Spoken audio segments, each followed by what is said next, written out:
Seja muito bem-vindo a mais um episódio do Pod Doutor, que é o seu podcast em saúde.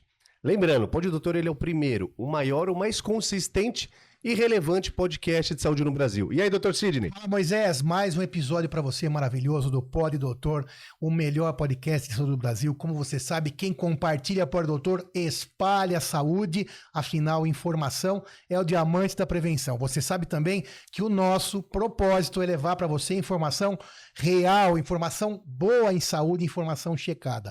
Infelizmente, nem tudo que a gente vê na internet é checado, tem muitas fake news, então nosso propósito é o contrário, levar para você informação boa. Então, já vai se inscrevendo aí no canal, já vai nos seguindo em todas as redes sociais, para que nós possamos continuar levando para você esse propósito, informação boa. E como que nós fazemos isso?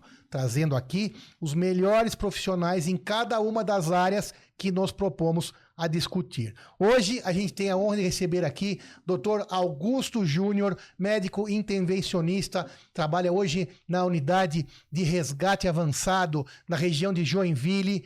Muito obrigado, Augusto. Tem também um podcast chamado Fala Doc, né? E nós vamos falar aqui um pouquinho sobre isso. Muito obrigado, Augusto, pela sua presença. Vamos dividir conhecimento, é uma honra.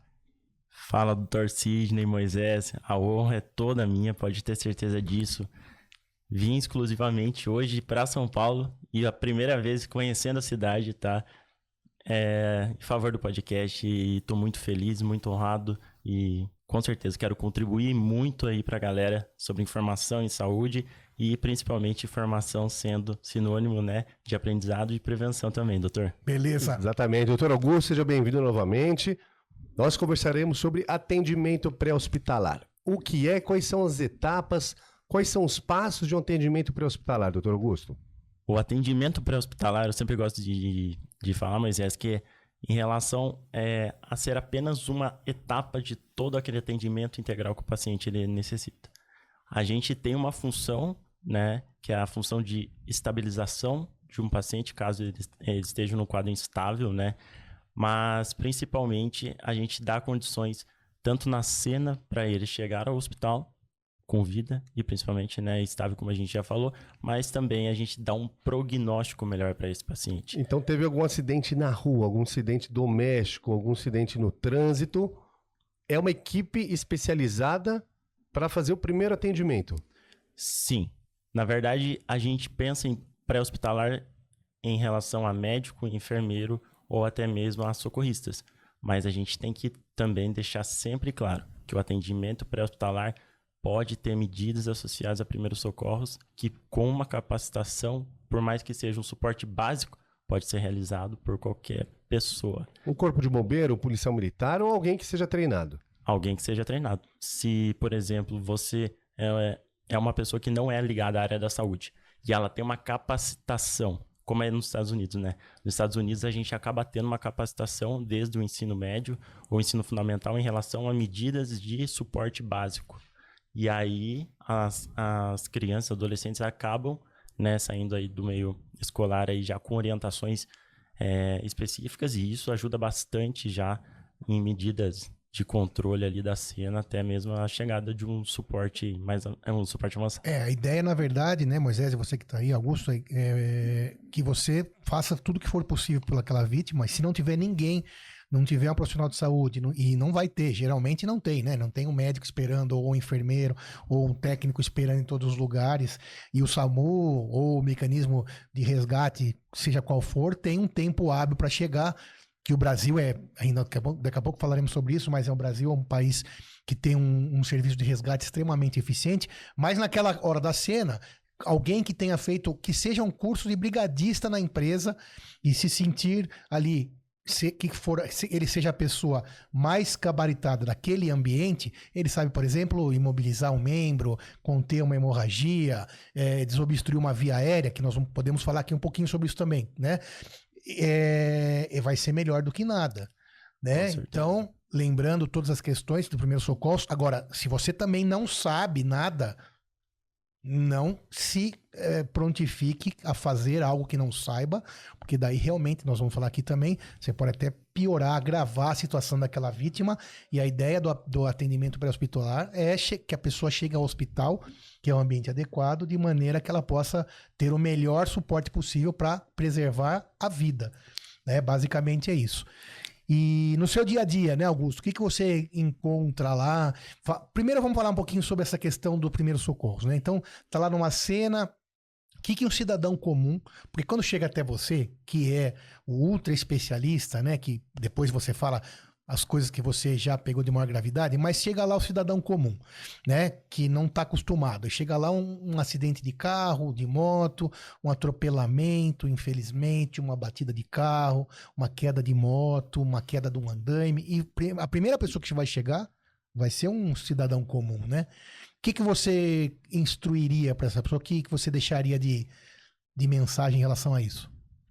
Sempre e sempre. Independente da queixa do paciente, independente do quadro qual um cidadão possa ver, é a avaliação da cena.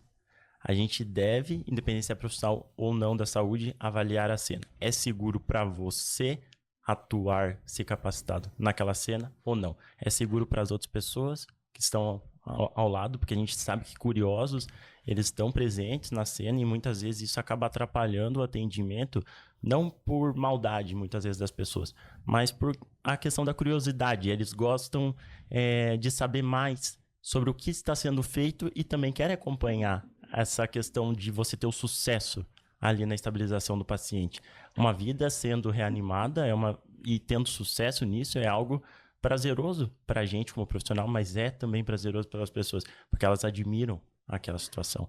Então, é a avaliação da cena, a primeira medida. Segundo, chame ajuda. Independente se você tem ou não tem capacidade, chame ajuda. Afinal, toda ajuda é bem-vinda se você tem uma capacitação. E agora, se você não sabe nada, é igual o Dr. Sidney falou, a gente não vai realmente fazer algo que a gente não sabe, porque a gente pode piorar. E uma coisa que eu vejo demais é retirada de capacete. Paciente que está... Porque acidente de moto tem muito, né? Muito. No Brasil. Muito. E muitas vezes o paciente está numa posição a qual não tem nenhum grau de lesão naquele momento, naquele momento, e acaba, claro, causando uma lesão cervical, por exemplo, aí na retirada do capacete. Isso eu já ouvi falar, fora o capacete, se a pessoa encontra outro cidadão caído, aí ele está um pouco de lado, tenta mexer ou tentar levantar. Isso em nenhuma hipótese. Primeiro, na verdade, você tem que avaliar qual que é o nível de consciência desse paciente, chamar o paciente. Esse paciente está respondendo ou não está respondendo? A gente sempre tem um protocolo em relação à avaliação desse paciente. Uma avaliação primária, que também pode ser realizada, pode ser realizada de um modo um pouco mais grosseiro por uma pessoa não ligada à área da saúde. A gente realiza como profissional de uma forma mais detalhada e otimizada. Mas é uma avaliação protocolada. É uma avaliação que vai da queixa de maior mortalidade para aquela de menor mortalidade. A gente segue um padrão de avaliação. A gente chama de ABCDE, tá ligado ao ATLS, né? Que é responsável pela capacitação em relação ao trauma da American Heart Association. E o que acontece? Agora foi instaurado o XABCD. O XABCD está ligado ao PHTLS, 10ª edição, né? Que coloca a hemorragia como a primeira coisa a se avaliar numa cena de trauma. O pior, mais importante de avaliar primeiro são grandes hemorragias, que podem matar ali o cidadão em poucos minutos, para não dizer segundos, né? Perfeito. Choque hipovolêmico é a maior causa de mortalidade aí, né? Isso é a perda de sangue. Perda de choque. Isso. Então, no X você vai avaliar a perda de sangue. A partir da perda de sangue, você vai ter algumas repercussões. Eu sempre gosto de falar. E algo que muitas vezes os profissionais não se atentam é em relação à frequência cardíaca. Quando a gente tem um grau leve, moderado de choque hipovolêmico, a gente não tem queda de pressão. A gente tem elevação de frequência. E muitas vezes a gente vê que aumento de pressão, aumento de frequência e queda de pressão é choque hipovolêmico. Mas calma.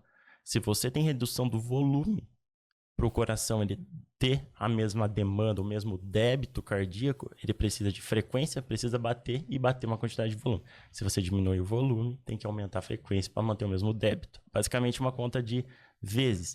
Então, a gente avalia o X como hemorragia no pré-hospitalar, sendo a primeira causa de mortalidade. A, B, C, D, E. Aí vem a sequência. Então, A seriam vias aéreas, desobstrução das vias aéreas, né? A gente chamar o paciente, se ele consegue falar com a gente, consegue responder. Aí ele respondeu, meu nome é João. Aí você sabe que a via aérea está desobstruída. Porque se você não tiver, se você falou, é porque você está respirando, só para a gente entender. Isso, perfeito. É. E também a gente associa o protocolo de colar e prancha, né? Caso necessária avaliação em relação ao mecanismo, em relação aos... Colar é para estabilizar a cervical. Perfeito. A prancha para estabilizar o restante do corpo. Na verdade, a prancha, hoje, a gente vê o protocolo... muitos estudos já dizem em relação a você nem usar a prancha para o transporte, porque tem algumas lesões que podem estar associadas. A gente sabe que o tempo de permanência em prancha aí aumenta muito o risco de úlceras por pressão, né? Então, a prancha está cada vez sendo menos usada, né? Mas o colar é algo que relacionado à energia do trauma, relacionado ao mecanismo do trauma, ao risco de lesão cervical, a gente tem que instaurar a imobilização cervical, sim. E quando a gente tem uma obstrução de vias aéreas lá no A, com risco de lesão cervical, aí a gente tem manobras para fazer. E essas manobras, elas são específicas para lesão cervical. Então... Acho que consegue falar uma, duas manobras? Sim, chin lift, né, e jaw thrust seriam as manobras associadas, que seriam a elevação do mento e da mandíbula, né? Então, a gente sabe que a elevação do mento seria mais adequado aí ao paciente que não apresenta uma lesão cervical. Agora, a mandíbula a gente já tem uma tração um pouco mais tranquila e mais ordenada, né? Então, seriam duas manobras mais específicas. Mas se o paciente realmente tiver obstrução de vias aéreas e também se a gente associar aí ao uso do colar cervical. Então, a gente falou do X, que é hemorragia, e o A, que é as vias aéreas, o B seria? Respiração, né? A gente avalia desde a inspeção, que seria o olhar do tórax do paciente. Esse paciente ele está expandindo esse tórax? Não está expandindo. Está expandindo um lado ou não está expandindo? Ou está expandindo nenhum lado, né? O Dr. Sidney acho que até pode falar melhor que eu. A gente tem casos de pneumotórax, hemotórax, né? Que são muitas vezes até mesmo diagnosticados em exames de imagem.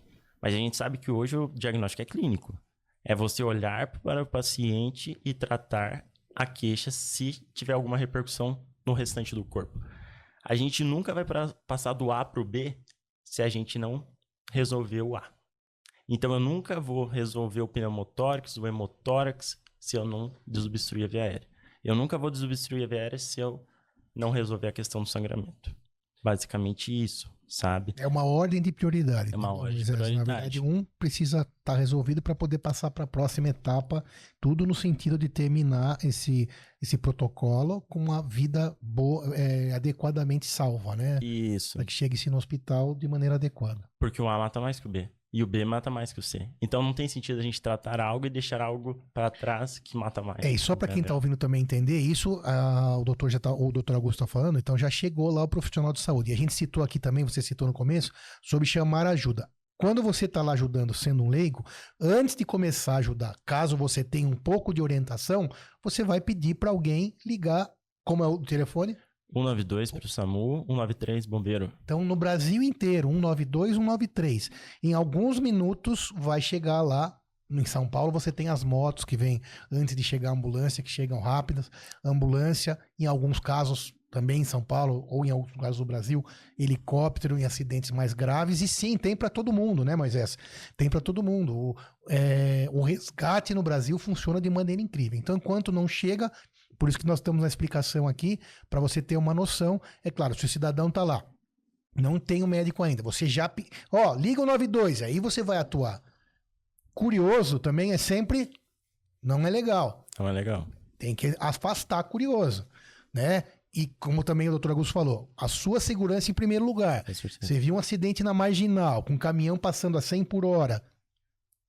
Tá lá no meio da pista, o que você vai fazer? Vai ser mais vítimas do que... Você vai morrer junto. Exatamente. Então, a saúde do socorrista em primeiro lugar sempre. Com certeza. Né? Aí, então, antes de começar a ajudar, pede para alguém ligar 192 ou 193, afasta curiosos, porque aquela pessoa precisa ser observada. E quem sabe o que está fazendo vai seguir, então, esse espaço. Você estava falando do B, continuando daí. Aí do B a gente tem as causas, as quais são emergências, né?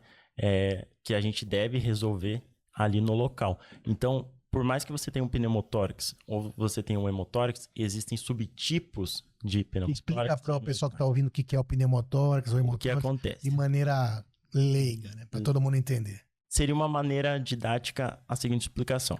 O pulmão, né, a gente imagina o pulmão bilateralmente, né, dos dois lados do tórax, a gente imagina como ele revestido por uma camadinha, como se fosse um papel filme.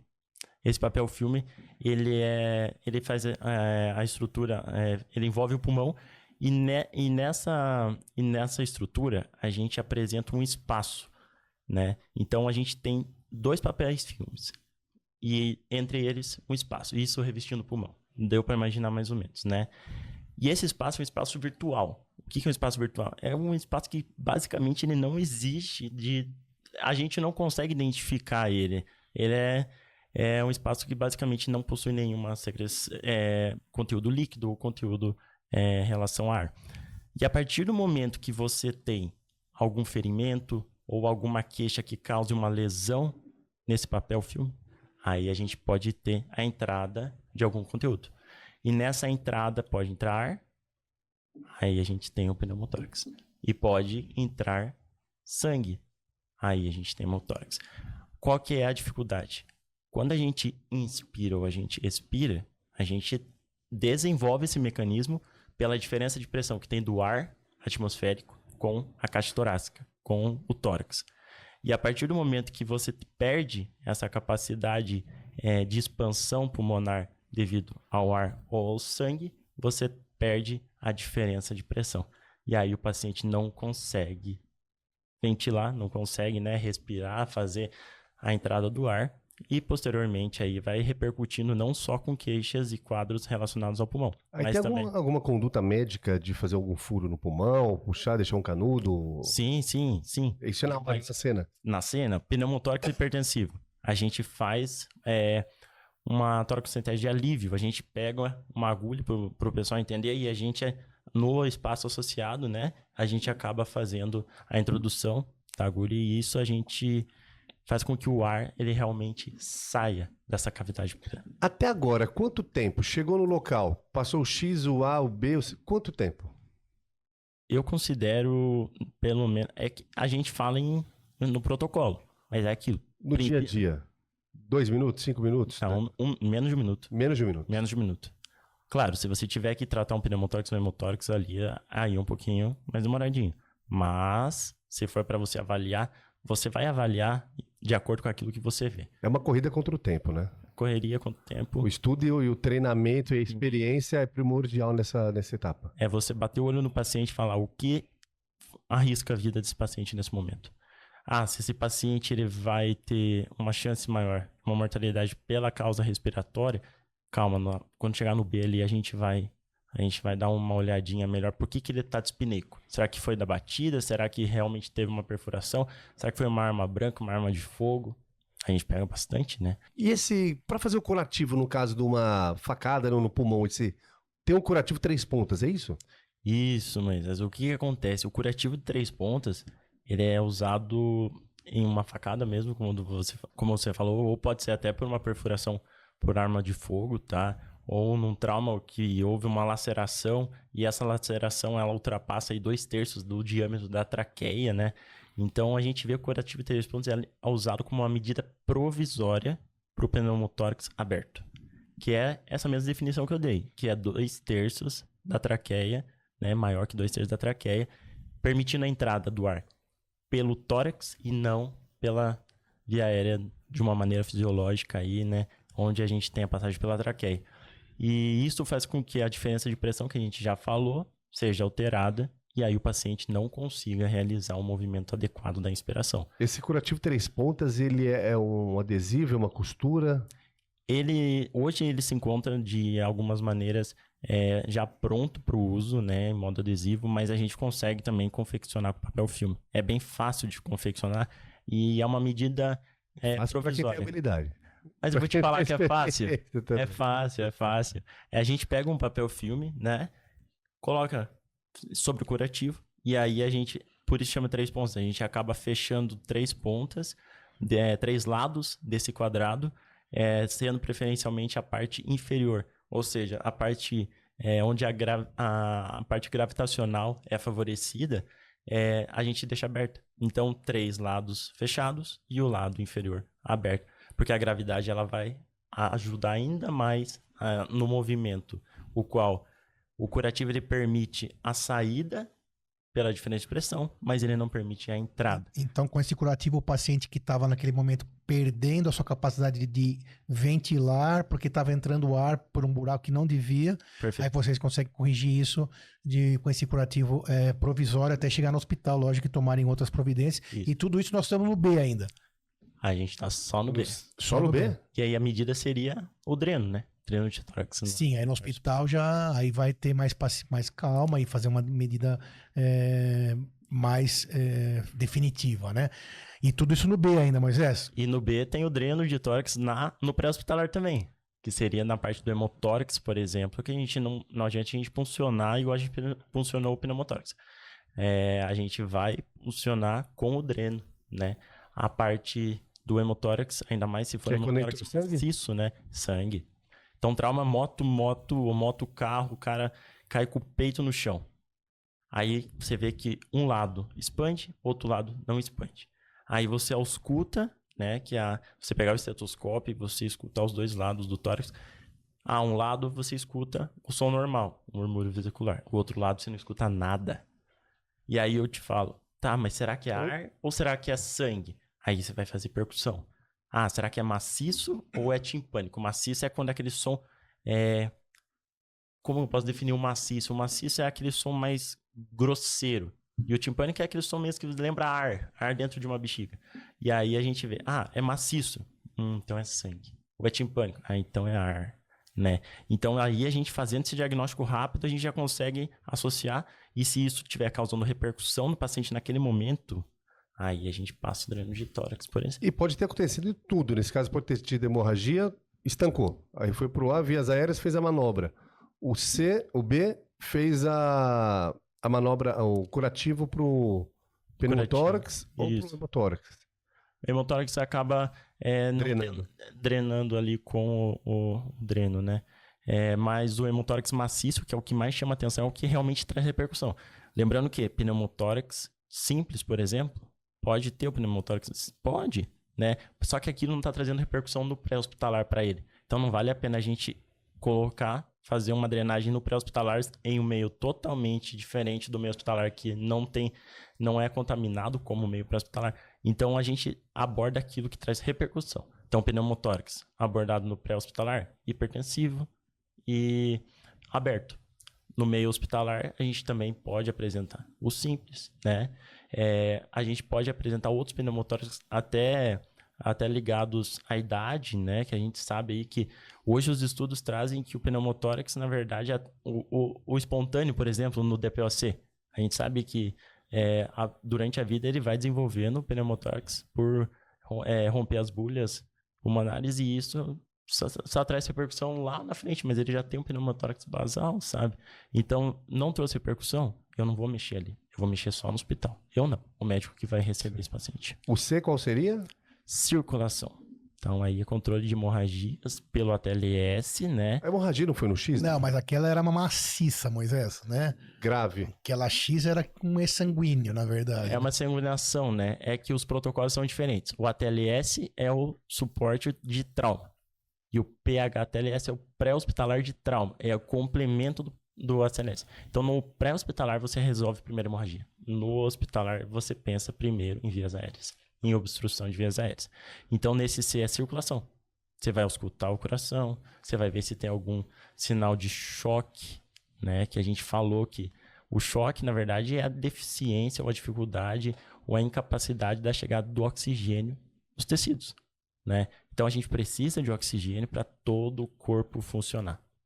Se o corpo não recebe oxigênio, aí a gente não tem um quadro satisfatório em relação a essa demanda, e aí isso pode ser ter o seu mecanismo de várias formas. Então, o choque pode ser hipovolêmico, diminuição volêmico-volume.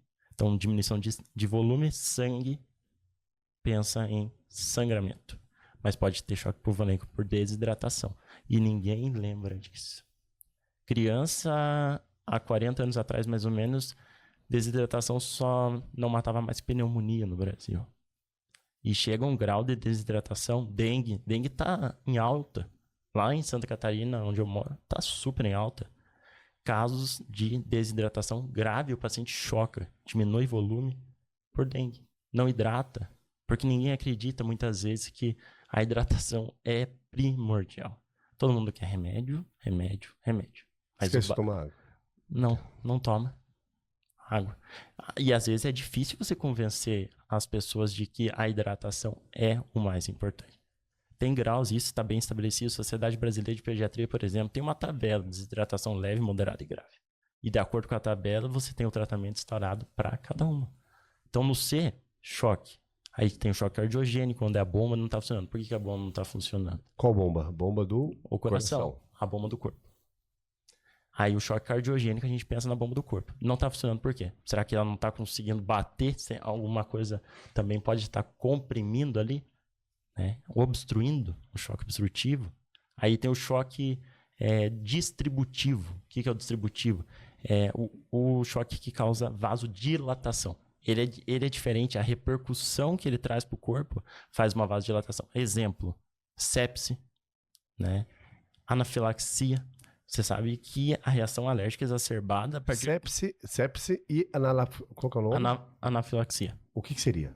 Sepse é a famosa infecção generalizada. Assim minha avó dizia.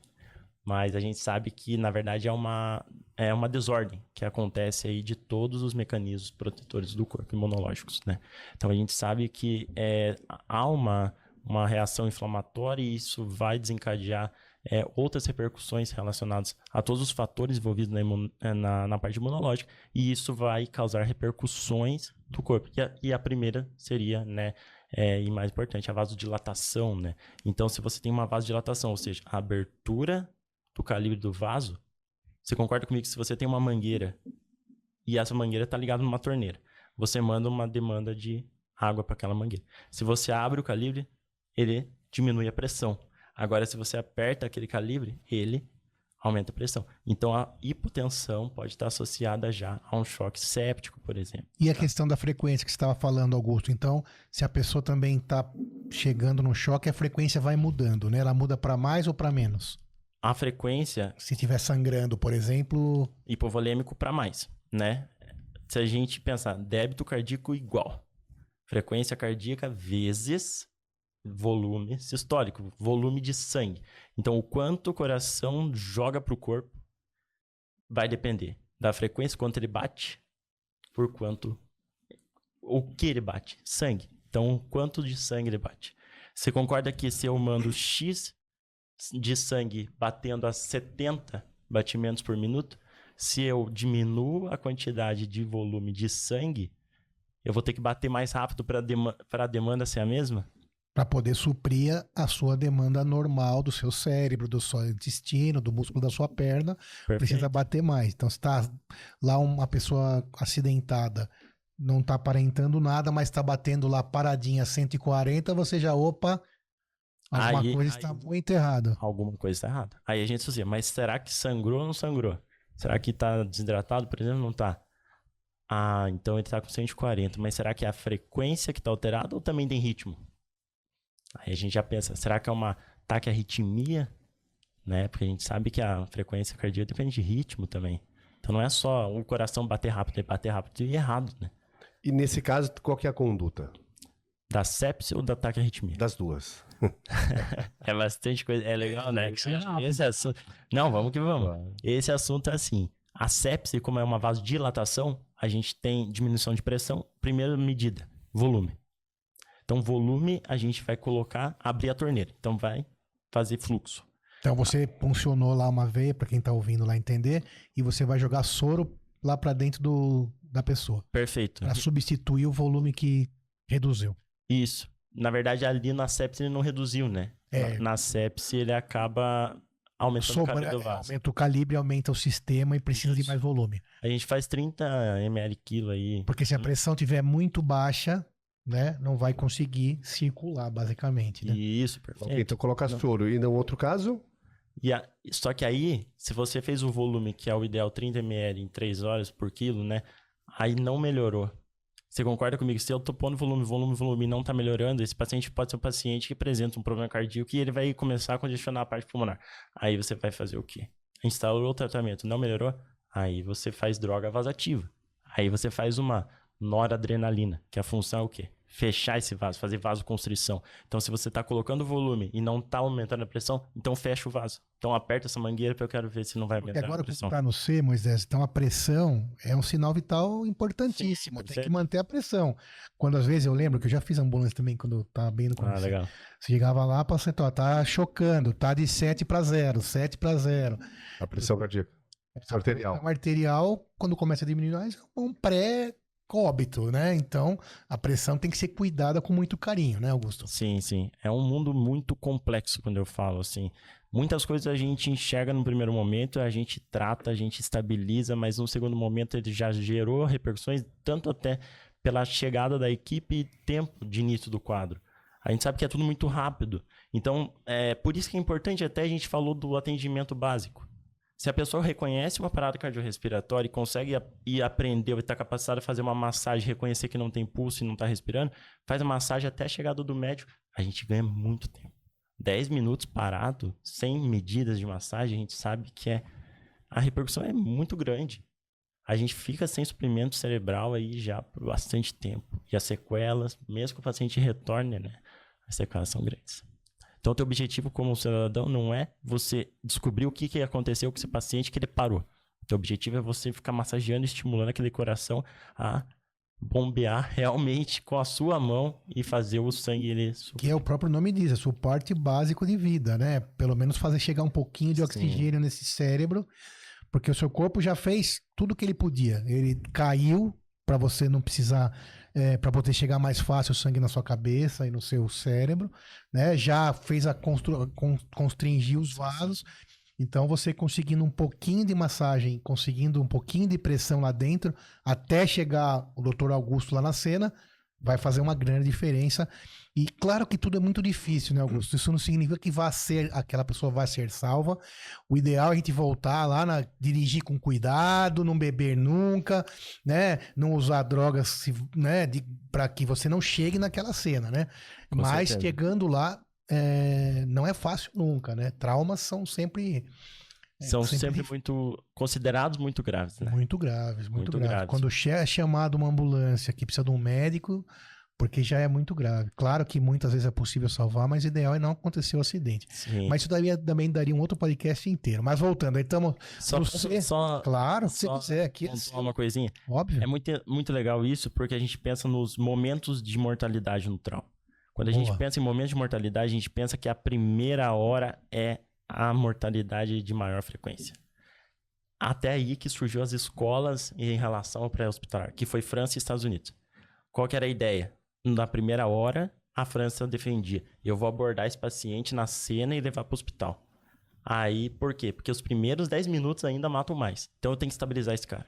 Os Estados Unidos, não. Falou assim, não. A primeira hora é a hora de ouro. Então eu vou pegar esse paciente, não vou fazer nada ali, vou pegar e vou levar para o hospital. No máximo, algumas medidas. Por isso que lá nos Estados Unidos, quem atua no atendimento pré-hospitalar não é o médico. É o paramédico, exatamente. É o paramédico. Porque ele tem uma excelente noção sobre o suporte de vida, né? E ele não precisa fazer diagnóstico nenhum. Ele é um técnico que vai ver, opa, não tá respirando, vamos ajudar nisso. Opa, tá sangrando, vamos ajudar nisso. E tudo bem, né, Augusto? Porque vai chegar em condições de essa vida ser poupada, né? E aí tá relacionado com a medida para isso não acontecer. Exatamente. Do primeiro momento. Aí entra a educação. Aí a gente foi até o C, avaliou a circulação, pulso, pressão, frequência e tal. E aí, avançando mais? D, né? D. O D a gente vai pensar no neurológico. Então, a escala de coma de Glasgow, a avaliação da abertura ocular, resposta verbal também, motora, né? E pupilas, que é importante. TCE, trauma crânioencefálico, que a gente pode ter anisocoria, que a gente fala, né? Uma pupila do tamanho diferente da Parece outra. nos filmes, é aquela lanterninha no olho. Bom, não é esse. Não. É só a pupila diferente da outra em relação ao Tá, o tamanho. tamanho. Isso. Não, mas para avaliar, às vezes ele pode usar a lanterninha. Ah, Para ver o pode- reflexo também da Sim, abertura. perfeito, isso. Perfeito. A gente tem reações em relação ao capacidade de fechamento dessa pupila, como, né? Aí, devido ao reflexo Da luz. da luz. Isso. Isofotoreagentes, né? A gente fala. Doutor Augusto, os principais casos que você já pegou de caso de emergência do mais básico até o mais traumático? Da sua experiência pessoal, né? Sem dar nomes, óbvio. Sim. O que você viu na sua região? A gente- Que é de Joinville, você tinha falado aqui no começo, é o norte e nordeste de Santa Catarina, é isso? A Você região, atua a região ali que a Joinville? gente atua. Que mais Atuo temos em em outras Joinville, cidades? atuo em Mafra, Canoinhas e Jaraguá também atuo. São hoje, basicamente, mas já atuei em Rio Negrinho, já atuei em Papanduva. Quando você está lá de plantão, você atende todas essas cidades nos chamados ou você fica em uma cidade, basicamente? Eu fico na base em uma cidade, mas a gente tem, Pode ser chamado mais longe. sim, em todas a gente pode ser chamado. E você fica em UTI móvel, é onde tem médico. E Isso. diferente de uma ambulância. Ambulância de suporte avançado, onde tem médico e tem uma capacidade de UTI. Então a gente tem uma UTI dentro da ambulância. E a gente realmente tem. A gente muitas vezes tem mais do que muitos hospitais pela região. A gente tem uma condição de trabalho muito boa. Agora, o suporte básico é aquele que é formado sem o médico, na composição de equipe, mas a gente acaba tendo também condições de procedimento. Acesso venoso, o enfermeiro, o técnico de enfermagem está presente, né? E isso é legal a gente falar uma coisa. É uma equipe não só que vai para a rua. A gente tem o cara que atende o telefone, o cara que passa para o médico que regula esse caso e acha, será que eu vou mandar o suporte básico ou o suporte avançado? Porque se fosse mandar um avançado para todo mundo, não ia dar. Sim, Né? o custo seria muito alto. Então, assim, é uma equipe toda que a gente trabalha. O atendimento pré-hospitalar é multidisciplinar. Então, se eu chegar hoje na ocorrência, eu não sei qual que é a empresa de energia que tem aqui em São Paulo. Enel. Se eu chegar hoje na ocorrência e ver um fio desencapado em cima do paciente, eu como médico vou fazer o quê?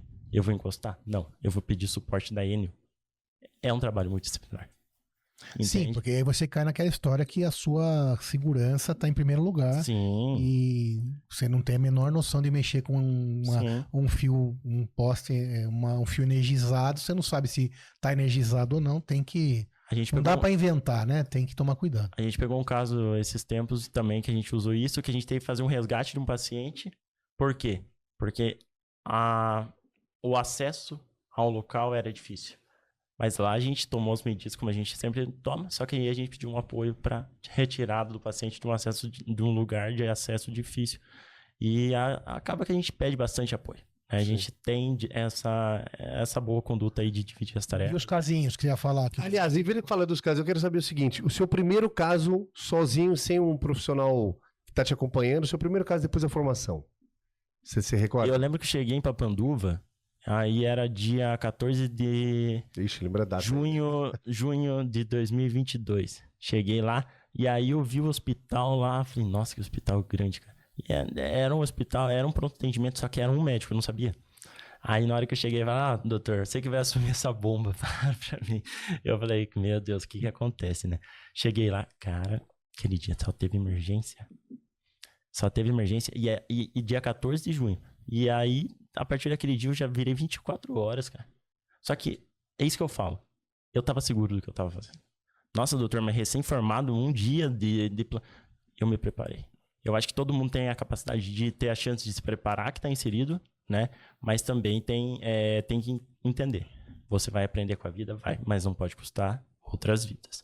Em cima de uma vida, tem a vida de tantas outras que estão envolvidas. Então, se você for um médico que vai aprender com o tempo, legal, mas não deixa custar vidas, né? Então, quando eu assumi a emergência, eu falei, cara, eu tô preparado para assumir a emergência. Quando chegou o primeiro caso na mão, como é que foi? A gente resolveu. Você se recorda qual foi? Foi uma criança com uma traqueostomia séptica. Colocaram ela lá atrás, antes da triagem, e aí eu vi que ela estava muito pocorada e ela estava realmente... Ela já estava fazendo um choque cardiogênico associado, ela tinha uma síndrome também associada. Eu lembro que a gente teve que entrar com droga vasoativa E aí, a anotaçãozinha que eu tinha feito durante a faculdade, naquele momento ajudou. Porque aí eu tinha que calcular quanto de droga por quilo, né? Então, esse foi o primeiro caso grave. E eu lembro que daí eu liguei para a regulação. Foi o primeiro caso ou o primeiro caso grave? Grave, mas foi no primeiro dia, assim. Sim. O primeiro caso, assim, não lembro. Eu acho que deve ser alguma coisa que eu passei de pirona. Acho que eu...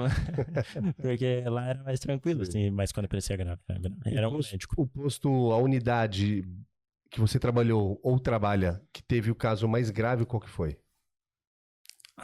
Esse Capital, foi... atual, não. Pode ser atual mesmo. Foi Campo Alegre, Santa Catarina. Esse caso foi um caso que eu vou fazer um estudo de caso em cima disso, sabe? Porque foi algo que não marcou pra mim, marcou pra todo mundo. Foi um caso que o paciente chegou e ele tinha levado foi uma lâmina de um aparelho que ele estava usando no serviço dele e o amigo dele também. E aí fez uma lesão, né, na região do tórax. Só que foi muito profunda essa lesão. E foi uma lesão aí que a gente teve que intervir muito rápido, o paciente já chegou muito... Perfurou e ficou lá dentro? Não ficou. Saiu. Bateu e saiu. Só que daí o que acontece? O paciente, a gente tomou todas as medidas e foi muito bom, a gente sentiu o apoio de todas as equipes. Foi feito tudo para aquele paciente. A gente pegou e teve o apoio do transporte, a gente teve o apoio de toda a equipe do hospital, a gente passou dreno, a gente fez isso e aquilo. E a gente teve, cara, foi uma conduta muito bonita de se ver. Foi uma luta pela vida e aquele paciente, ele saiu vivo do nosso hospital para ir para a referência, para abordar cirurgicamente. Posteriormente, eu não sei o que aconteceu, mas era um paciente o qual a gente lutou e foi super grave, porque no momento que ele chegou, a gente não imaginava a repercussão que aquilo estava causando. Daí, com o decorrer do tempo e o quadro associado, aí se foi percebendo realmente que aquele sangramento já não era algo tão simples assim. O paciente chegou conversando. Só que aí o paciente rebaixa muito. Doutor Sidney, e doutor Gustavo, para trabalhar nessa área... Doutor Augusto. Para trabalhar nessa área de atendimento pré-hospitalar, você tem que ter uma certa frieza para poder manter a cabeça no lugar, calmo e fazer a conduta. Sim. Você acredita, para os dois essa pergunta, que está tendo uma deficiência nesta área e uma procura mais para uma clínica ou não?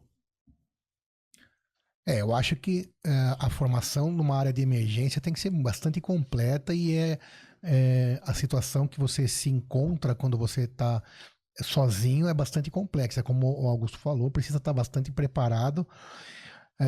E eu vou responder a sua pergunta com uma frase, né? Que eu vi uma vez. Assim, a pergunta é assim: o que fazer se você não estiver seguro para dar plantão na UTI? Dar plantão não tem. Não dê. Porque corre risco de com vidas. Porque é uma formação que você não tem uma segunda chance, né? E eu acho que as formações tendem a mais coisas menos complexas, mas aí envolve muitas coisas, né, Moisés? Questões das especialidades, de planos, vocação, né? O que você acha, Augusto?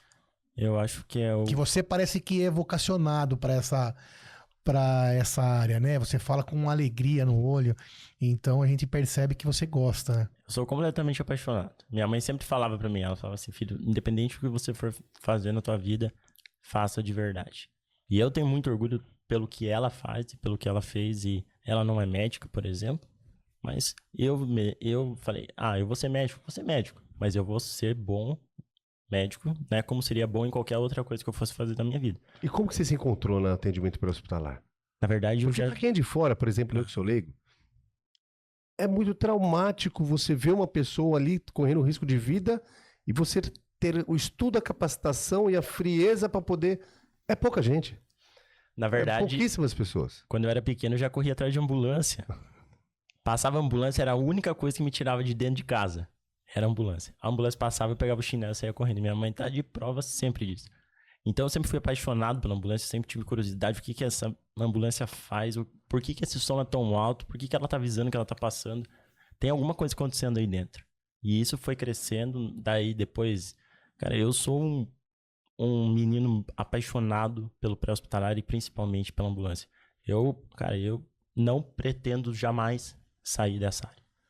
E helicóptero, precisou alguma vez? Já teve algum Já. treinamento lá? Você já participou também? Já participei, inclusive fiz agora o treinamento do pessoal do Águia lá em Santa Catarina. A gente fez um treinamento muito top, muito legal, os professores demais, que é sobre o profissional embarcado da saúde, né? Então, Do treinamento dentro do seu próprio trabalho, né?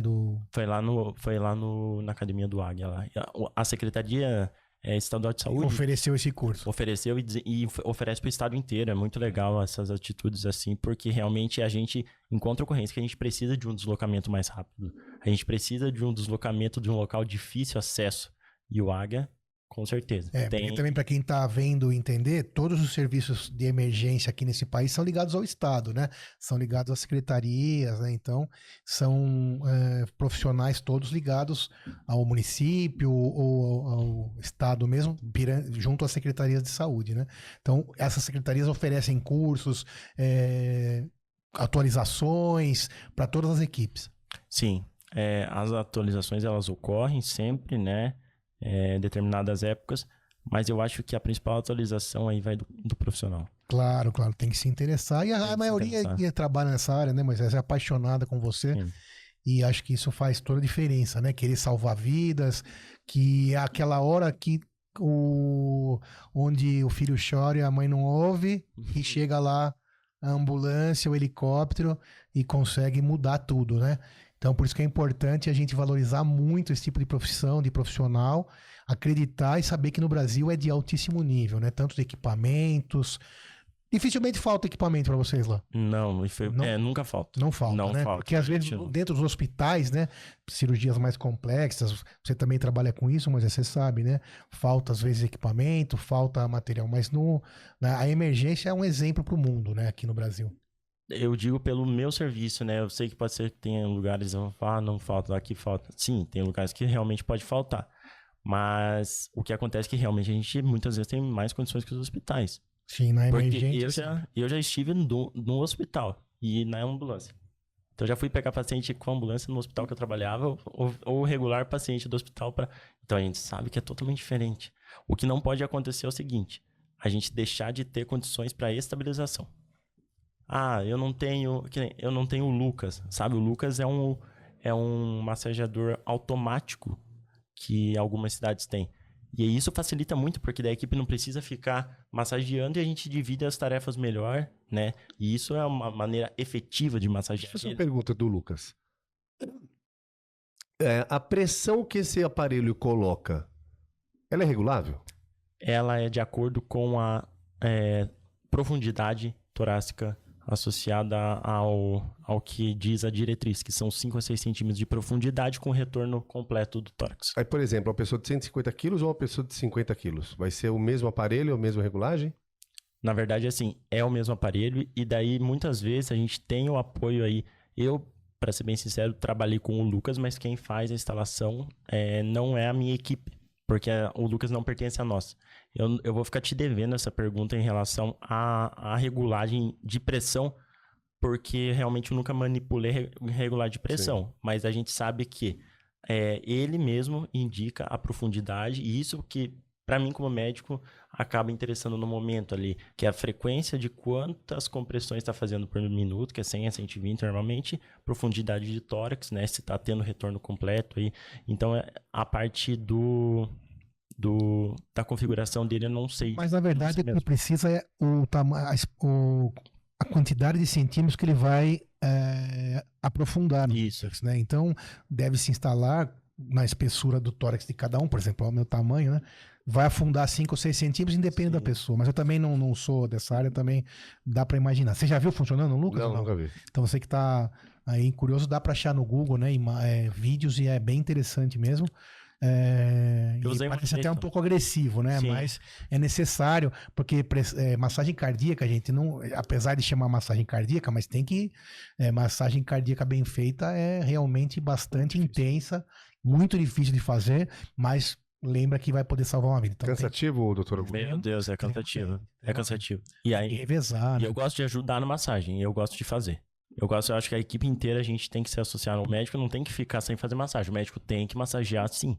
né? Massagem com associação com respiração boca a boca ou não? Não. Respiração boca a boca a gente não faz nunca. Nem como uma pessoa não ligada na área de saúde, como... Hoje a gente tem kits, primeiros socorros, com máscaras associadas e específicas para isso. Eu digo assim, o médico, ele toma a conduta em relação, primeiramente, qual é a causa dessa parada? Será que é reversível ou não reversível? Que ritmo que tá essa parada? Porque a gente tem ritmos de parada. Você tem ritmo com pulso, sem pulso, né? Que daí seria a parada cardiorrespiratória. Mas o médico tomando as condutas específicas, pensando, né, em toda a cena, pensando no ritmo, na monitorização, ele pode ajudar a massagear depois. E cansa. Porque a primeira é 2 minutos, vai, tem que ser certa a massagem, né? Tem que ser uma massagem efetiva. Na segunda, na terceira, você já tá cansado. E o seu podcast, mudando um pouco de assunto. Vamos lá. Quem que você, às vezes você chama lá no teu... O podcast é feito lá na qual cidade? Onde você mora mesmo? Em Mafra, eu tenho... Em Mafra. Em casa mesmo. Na sua casa, legal. Isso. E aí você chama lá o pessoal pra bater papo também. Eu Chama Fala Doc, ó. Segue o Fala Doc aí lá, Chama o Fala Dr. Doc. Augusto, que aí tá procurando também levar pra você informação legal. E o seu é pra quem também? Pro profissional de saúde ou para o público geral? O que você fala mais lá no Fala Doc? Vou ser bem sincero pra vocês. Claro. Quando eu conheci o podcast do Pod Doutor, o que aconteceu? Eu vi a tua vinheta e me chamou algo muito a atenção, que era a informação ligada à prevenção. Legal. Eu acho que a prevenção aí é o que também marca o meu podcast. A Joia. gente saber informar, porque a maior dificuldade da população hoje em relação à saúde é a própria informação à saúde. Com certeza. Então, quem tem informação boa vai conseguir praticar prevenção, vai praticar promoção de saúde, vai praticar detecção precoce. E parabéns pela iniciativa. Sucesso para nós. Então, sigam lá o Fala Doc, sigam o Pod Doutor, que certamente vai acabar fazendo com que você compartilhe saúde e melhore a saúde das pessoas que você ama. E você chama lá também profissionais da saúde da vizinhança, online, chama pessoalmente. Normalmente eu gosto bastante da equipe multidisciplinar pelo olhar diferente de cada setor. Então a gente fez sobre ansiedade e depressão, foi 2 psicólogos. Legal. A gente discutiu a parte medicamentosa com a parte da terapia, bem legal, tempo de medicação e tudo mais. E aí teve insuficiência respiratória na criança, né? Com associação até a lavagem nasal, como realizar a lavagem nasal, que é tão importante, ninguém faz, né?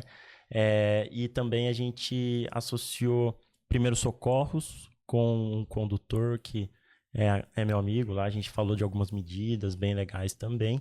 Então é uma grande variedade. Legal. Né, construindo lá um acervo de vídeos e informações para as pessoas que estão a fim de, isso aí, de a gente aprender um pouco. É o que a gente busca constantemente. Desde que eu me formei 1 ano e meio atrás, eu busco constantemente e diariamente aquilo que eu sinto dentro de mim, que é a minha missão, que é meu propósito, que é fazer cada vez mais pelas pessoas com o meu trabalho, com aquilo que eu sei fazer melhor na minha vida, que é a medicina. Legal, sensacional. Pode ter certeza que você está conseguindo.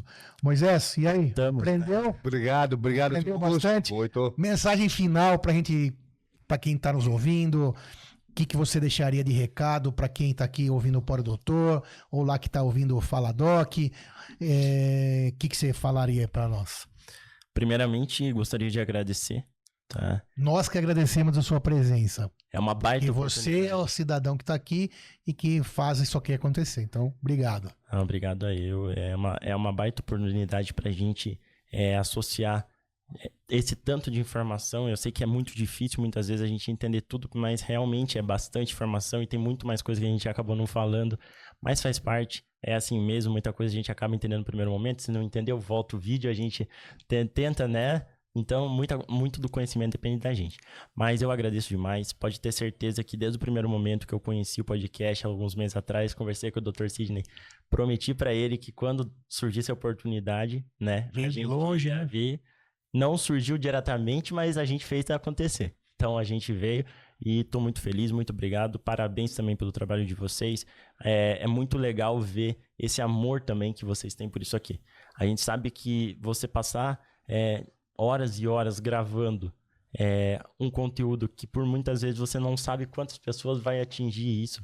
É muito difícil, mas o amor, a intenção, o propósito que vocês levam em relação a isso, e como vocês falaram do meu olhar em relação à emergência, eu falo a mesma coisa de vocês. O olhar de vocês em relação ao que vocês estão fazendo é algo sensacional. De verdade, eu era fã de vocês, agora eu sou fã e também participante do maior podcast de saúde do Brasil. Beleza. Valeu, meus amigos, muito obrigado, viu? Agradeço. Doutor Augusto Júnior, sorte dos pacientes que o tem como médico e que tem a oportunidade de te ouvir. Moisés, obrigado. Obrigado. Pessoal do estúdio, obrigado. Pode, doutor, compartilhe, espalhe saúde e até o próximo episódio. Obrigado. Valeu, galera. Valeu. Valeu.